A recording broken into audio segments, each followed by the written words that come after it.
une façon particulière d'affronter l'adversaire d'enfant? Bon, nous, on ne joue pas en fonction d'un adversaire. Je l'ai toujours dit. Nous, nous préparons un championnat. Donc, de fait aussi aura comme adversaire Lupopo.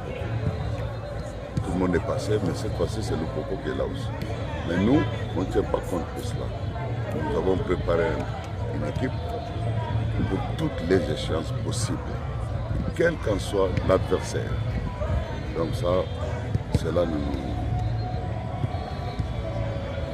Enfin, ça nous laisse faire. Ça nous laisse faire parce que nous savons que le football sans adversaire, cela n'existe pas. Mais nous souhaitons que l'adversité soit même encore beaucoup plus écorcée, beaucoup plus de haut niveau, pour que nous aussi nous puissions monter d'un cran. Parce que si les adversaires tous sont de haut niveau, le football congolais va progresser et nous souhaitons cela. Bon, nous, on ne fait pas le calcul comme vous le faites. Nous disons c'est un match à 3 points comme tous les matchs. C'est-à-dire on ne se met aucune pression. Et surtout, on sait encore que c'est une course de fond, pas une course de vitesse.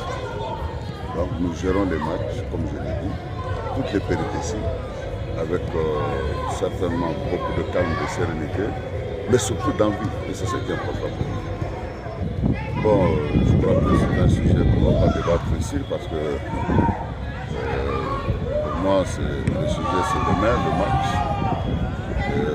On parle d'abord du match de demain qui est extrêmement important. Si vous avez envie d'en connaître sur Kawango après le match, peut-être certainement nous serons à votre disposition parce que le sujet n'est pas d'actualité pour le match de demain. Bon, on a mis tout le moyen pour qu'on soit là. Nous félicitons le staff dirigeant pour cela. Mais vous savez, le football, tous les moyens, ce n'est pas le moyen de déplacement seulement.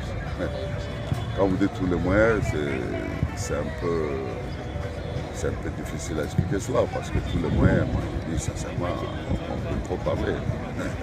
On met le moyen, mais tous les moyens, s'il vous plaît, c'est autre chose. Je crois que c'est un acte à féliciter, le fait de mettre un appui à notre disposition. Et nous savons que cela va nous mettre aussi du bon au cœur, naturellement. Mais tous ensemble, comme je l'ai dit, toutes les parties prenantes d'une équipe doivent, sans exception, conjuguer leurs efforts pour que nous puissions tous ensemble marcher tête haute. C'est-à-dire que l'équipe, l'action de l'équipe sur le terrain soit couronnée de succès. Parce que le football,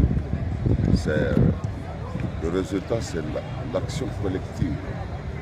C'est la combinaison de toutes les actions, du côté du staff technique, du côté des joueurs, du côté des dirigeants, du côté du public sportif également. Donc c'est la communion d'esprit qui construit une équipe.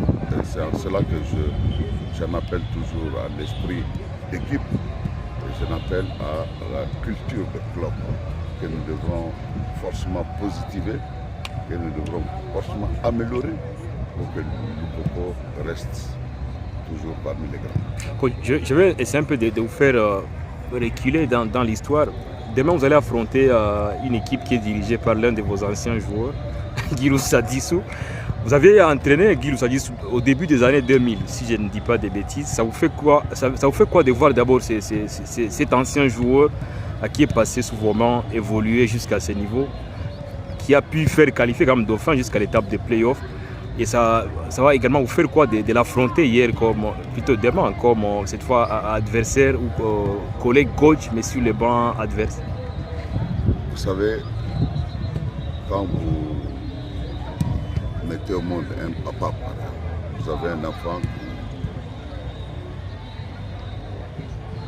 vous a ressemblé, je crois que vous êtes très fiers.